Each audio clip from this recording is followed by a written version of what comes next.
नगर में शिक्षा विभाग होने के बावजूद यहां सरकारी स्कूलों की स्थिति ठीक नहीं है और प्राइवेट स्कूलों ने दबा के लूट मचा रखी है। उन प्राइवेट स्कूलों के अंदर कैंपस में ही जूते की दुकान है, कपड़े की दुकान है, सॉक्स की दुकान है, किताबों की दुकान है और उनकी फीस इतनी मतलब बेहताशा वृद्धि उन लोगों ने की है कि जो हम जैसे मध्यम वर्गीय परिवार हैं वो लोग अपने बच्चों को वहां नहीं पढ़ा सकते। एक एक कक्षा की 12-12, 15-15 हजार रुपए फीस है साहब। हमारे एक आदमी को 10,000 रुपए वेतन मिलता है 8 घंटे का। तो इस पे एक कमेटी का गठन किया जाए और ताकि इनकी मॉनिटरिंग हो सके और ये फीस बिना अभिभावकों के और बिना उस कमेटी के ना बढ़ा सकें। चौथा पत्र है, गौतम बुद्ध नगर में हम लोग बेहतर स्वास्थ्य सेवाएं देने का प्रयास उत्तर प्रदेश सरकार कर रही है, लेकिन गौतम बुद्ध नगर में तमाम अस्पताल बिना अनुमति के, बिना लाइसेंस के, बिना मानकों के आधार पर चल रहे हैं और बहुत सारे झोला छाप डॉक्टर, जिनकी वजह से कई बार बहुत सारे लोगों की मृत्यु भी होती है। अब इसमें झोल क्या है? जो सीएमओ ऑफिस में पिछले 8-8 वर्ष से बाबू और कर्मचारी और तमाम अधिकारी तैनात हैं, वो लोग जनसुनवाई पोर्टल पे अपनी शिकायत कराते हैं झोला छाप डॉक्टरों की और फिर उन पे छापा डालते हैं और फिर छापा डालने के बाद, लेन देन करने के बाद मात्र 3 दिन में, 4 दिन में उन अस्पताल और उन झोला छाप डॉक्टरों के क्लिनिकों को खोल दिया जाता है। जो पैसा नहीं देता उसका नहीं खुलता साहब। मेरे बीच में दरकौर के डॉक्टर साहब हैं, इनकी दुकान पे छापा लगा, 4 दुकानों को सील किया गया, 2 दुकानों को पैसे लेकर के खोल दिया गया। इन्होंने कहा कि मैं दुकान नहीं खोल रहा जी, मुझे तो मेरी दुकान को खाली करने की अनुमति दे दीजिए। 2 बार स्टाम्प पेपर पे लिख के वहां दाखिल कर चुके हैं, लेकिन पैसा के बिना उनको उनकी दुकान को खाली नहीं करने दिया जा रहा और वहीं दूसरी दुकानों को 3 दिन बाद खोल दिया गया। ऐसा दोहरा चरित्र स्वास्थ्य विभाग का यहां है। गौतम बुद्ध नगर में 5वां विषय है।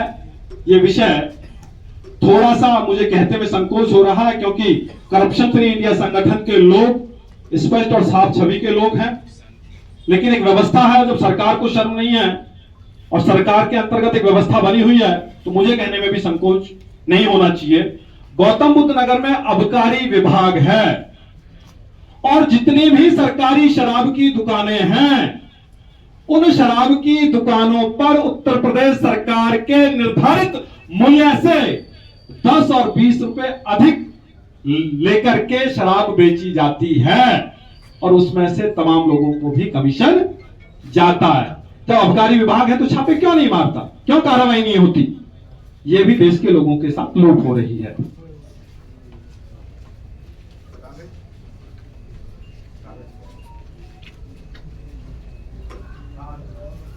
छठा ज्ञापन है, गौतम बुद्ध नगर के गांवों के विकास की अनदेखी। गौतम बुद्ध नगर में विकास करने के जिम्मा ग्रेटर नोएडा अथॉरिटी, नोएडा प्राधिकरण और यमुना प्राधिकरण का है। अधिकतर गांव जो है प्राधिकरणों के अंतर्गत आते हैं, लेकिन 80 गांव आज भी मुख्य विकास अधिकारी के अंतर्गत आते हैं। 80 गांवों की स्थिति इतनी दयनीय है कि उनमें ना नाली है, ना खड़ंजा है, ना वहां लार्वा का छिड़काव हो रहा है, ना नियमित रूप से साफ सफाई हो रही है और इस बरसात के मौसम में संक्रमण जैसे रोग फैलने का भी खतरा बना हुआ है। वहीं तीनों प्राधिकरणों के अंतर्गत आने वाले गांव भी अपने विकास की बाट देख रहे हैं साहब। यह भी एक भ्रष्टाचार है। खनन विभाग है और खनन विभाग जो है कार्रवाई के नाम पे बहुत कुछ नहीं कर पा रहा है। एडीएम साहब तमाम नोएडा के हिंडन के आसपास, यमुना के आसपास, सेक्टर 150, सेक्टर 151, यमुना प्राधिकरण के अंतर्गत तमाम जगह अवैध खनन का बिना अनुमति के जो है खनन किया जा रहा है। अभी पूर्व में कुछ खबरें भी चली थी, उसमें इंस्पेक्टर और तमाम लोगों को सस्पेंड भी किया गया। लेकिन जब खनन विभाग मौजूद है तो इंस्पेक्टर साहब पे गाज क्यों? गाज गिरे तो खनन अधिकारी पे गिरे, क्योंकि उसके नेतृत्व में खनन को रोकना चाहिए। इंस्पेक्टर का क्या दोष है?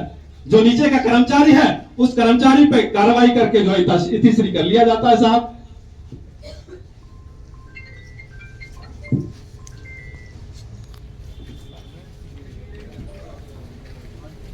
आठवां ज्ञापन तनकौर का है। धनौरी रोड पे जो 4 दुकानों को बंद किया गया, उनमें से 2 को खोल दिया गया है पैसे लेकर के, और डॉक्टर साहब की दुकान को अभी नहीं खोला गया है। तो इसकी जांच हो कि किस आधार पे मात्र 3 दिन के अंदर, किस आधार पे 1 सप्ताह के अंदर दुकानों को खोला गया, और किसकी अनुमति पे और किसके शिकायत पे उन पे छापा पड़ा। इन सब चीजों की जांच की जाए और इन लोगों के ऊपर कठोर कार्रवाई की जाए, क्योंकि अब सितंबर की आज 3 तारीख है। आपको मैं बता दूं, करप्शन फ्री इंडिया संगठन 1 अगस्त से लेके और आज तक गौतम बुद्ध नगर के तमाम दफ्तरों में हम लोगों ने एक दिन का भ्रष्टाचार के खिलाफ, अगस्त क्रांति के अवसर पर एक दिवसीय हमने आंदोलन किया है। आपका सदर तहसील, दादरी तहसील, जेवर तहसील, यूपी सीडा, यमुना प्राधिकरण, आरटीओ ऑफिस, मुख्य विकास भवन और आज आपके दफ्तर पर हैं।